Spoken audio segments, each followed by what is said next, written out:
dia, tok guru dia, dia punya pemimpin dia yang isi kereta-kereta mewah ni, akhirnya dapat tak subsidi tuan-tuan? Dapat. Padahal mereka tak layak pun dapat subsidi. Bila tak layak dapat subsidi, akhirnya apa tuan-tuan? Itulah bocornya subsidi kita. Same thing, apa yang Rafizi buat. Orang dok tanya, apa Rafizi buat? Okay. Sistem padu dilancar 2 Januari. Kementerian Ekonomi menjemput orang ramai hadir ke pelancaran penggalan data padu pada 2 Januari ini. Kalau siapa nak datang, sekaligus menyaksikan bagaimana sistem ini menjadi komponen utama penyasaran semula subsidi dan bantuan kerajaan.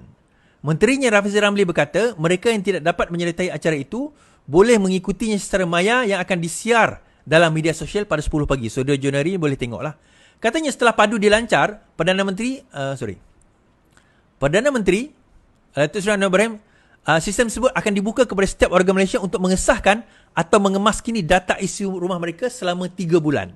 Padu adalah satu pengkalan data sosioekonomi negara yang bersepadu dengan menggabungkan semua data dari jabatan dan agensi kerajaan untuk memberi gambaran seadilnya kedudukan sosioekonomi setiap isi rumah rakyat Malaysia.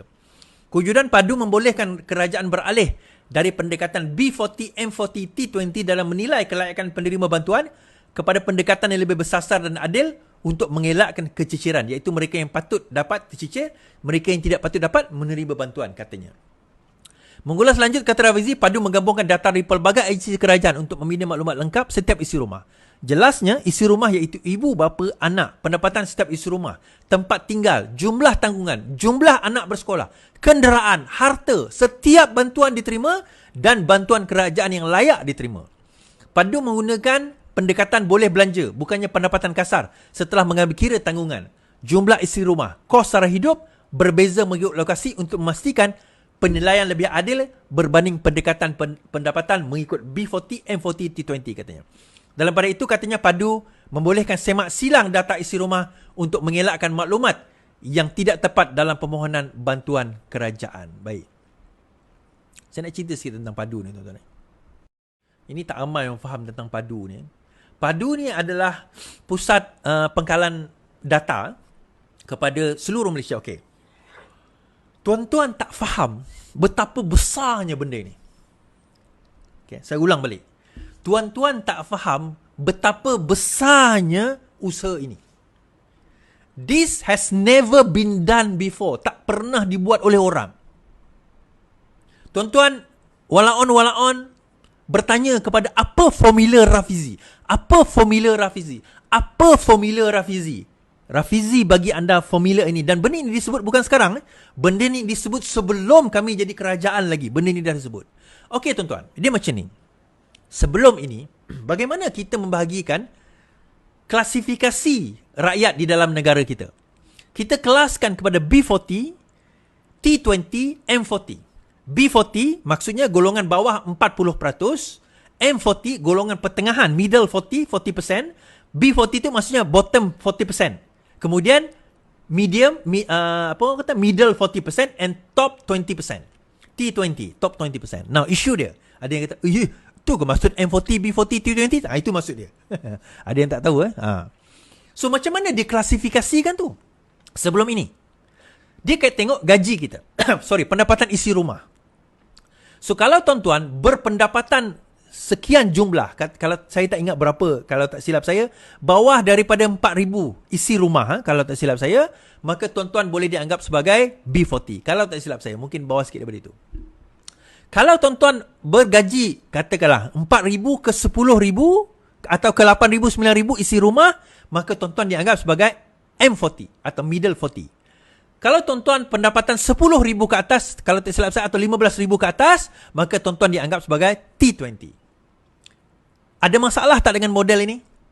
Saya tanya, ada masalah tak dengan model ini? Ya, ada masalah. Baik. Masalahnya sebegini. Bayangkan, A tinggal di Kuala Lumpur, gajinya RM8,000. Isterinya tidak bekerja, anak 4 orang. Dan keempat-empat anaknya bersekolah. So tadi, keluarga A ni, kategori mana tuan-tuan? M40. Betul? Sebab gaji RM8,000. M40. Baik. Dalam masa yang sama, B, gaji dia RM3,800. Tinggal di Batu Pahat, Johor. Tidak mempunyai isteri, tidak ada anak, tinggal pula di rumah mak dia. Tetapi B dianggap sebagai golongan B40. A tadi tinggal di Kuala Lumpur, gaji bini tak kerja, anak 4 orang, dianggap sebagai M40. Oi, besar gaji tu, 8,000 is. Anak 4 orang sekolah. So akhirnya yang dapat terima bantuan B, ataupun dia kahwin tak ada anak, ataupun dia anak seorang, tak kisahlah. Yang dapat bantuan B, yang tak dapat bantuan A. Kenapa A tak dapat bantuan? Sebab apa? A ni kira M40, mana boleh dapat bantuan, dia bukan B40. Jadi pengklasifikasian kepada M40 dan B40 T20 ni ada masalah kat situ, dan akhirnya mereka yang tak layak dapat. Kita ambil contoh kereta, tuan-tuan. Kita ambil contoh, okey, kereta tu cerita lain lah. Kereta tu nanti kita akan tengok kemudian. So akhirnya bantuan daripada segi STR, bantuan persekolahan anak, bantuan, semua yang B ni dapat. Yang A tadi itu tak dapat. Kerana apa? Dia ada gaji RM8,000, RM9,000 contoh. Okay? Baik.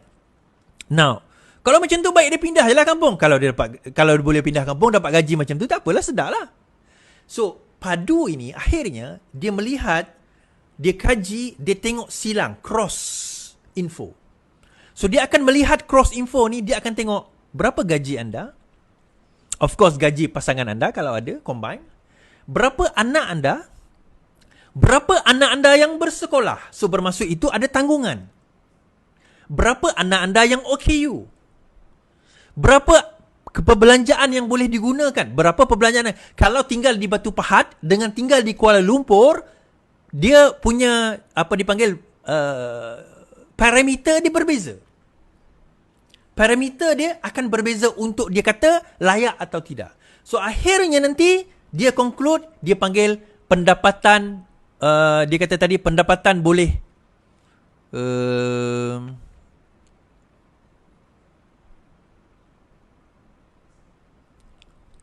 dipanggil take home pay. Itu dipanggil take home pay. Untuk memberi gambaran seadilnya kedudukan sosioekonomi, melayak kelayakan,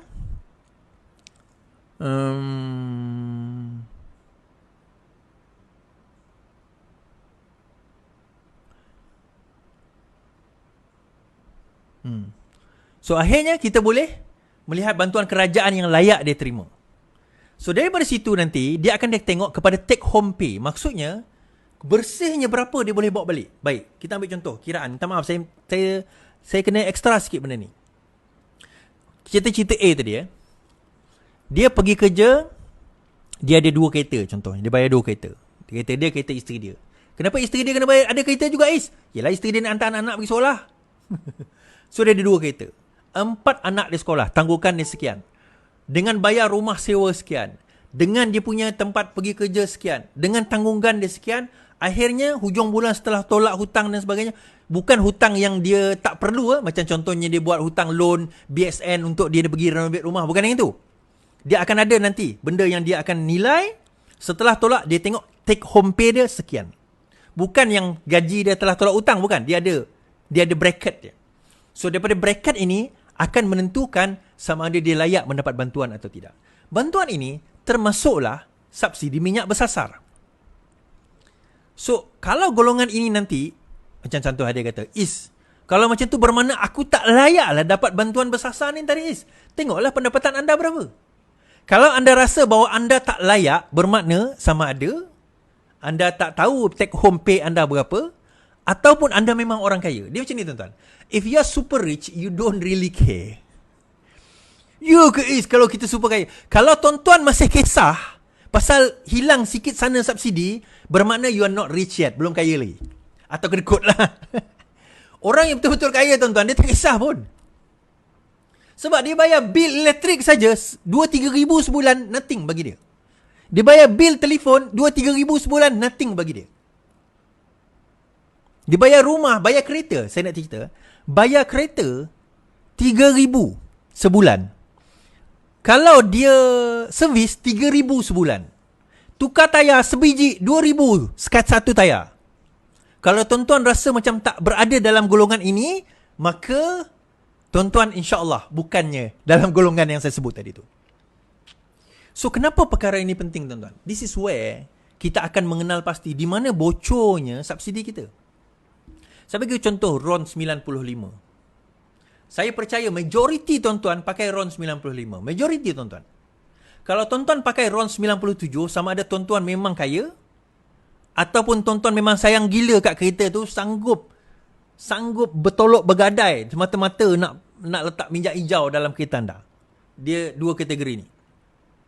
Tapi majoriti akan pakai RON 95 walaupun anda ada duit yang banyak. So akhirnya tuan-tuan, kalau kita orang kaya, orang tu orang kaya lah, dia ada 5 biji kereta yang semuanya 2.0 and above. Kan 2.0 di SUV dengan Velfire dengan whatever lah. Dia isi minyak kuning. Subsidi dia ada kat situ. Kemudian ada seorang mamat ni, walaon ni, naik motosikal. Bukan semua walaon naik motosikal lah, tapi ada walaon. Walaon naik motosikal. Yang Allahu Akbar! Naik motosikal. Isi minyak RM7 full tank. RM10 full tank. Tok guru dia, presiden dia, naik Velfire. Plate pula special. Bayar guna minyak yang sama. 3 kereta mewah, 4 isteri kan? 4 kereta mewah, silap, bukan 3, 4. 4 kereta mewah, 4 isteri, masuk dia 5 kereta mewah. Nak kena bagi seorang satu, tok guru dia. Isi minyak RON 95 semua. Yang walaon tadi dapat isi minyak sebulan berapa ringgit? Subsidi pada dia berapa ringgit? Tapi presiden dia, timbalan presiden dia, tok guru dia, dia punya pemimpin dia, yang isi kereta-kereta mewah, isi kereta-kereta mewah ni, akhirnya dapat tak subsidi tuan-tuan? Dapat. Padahal mereka tak layak pun dapat subsidi. Bila tak layak dapat subsidi, akhirnya apa tuan-tuan? Itulah bocornya subsidi kita.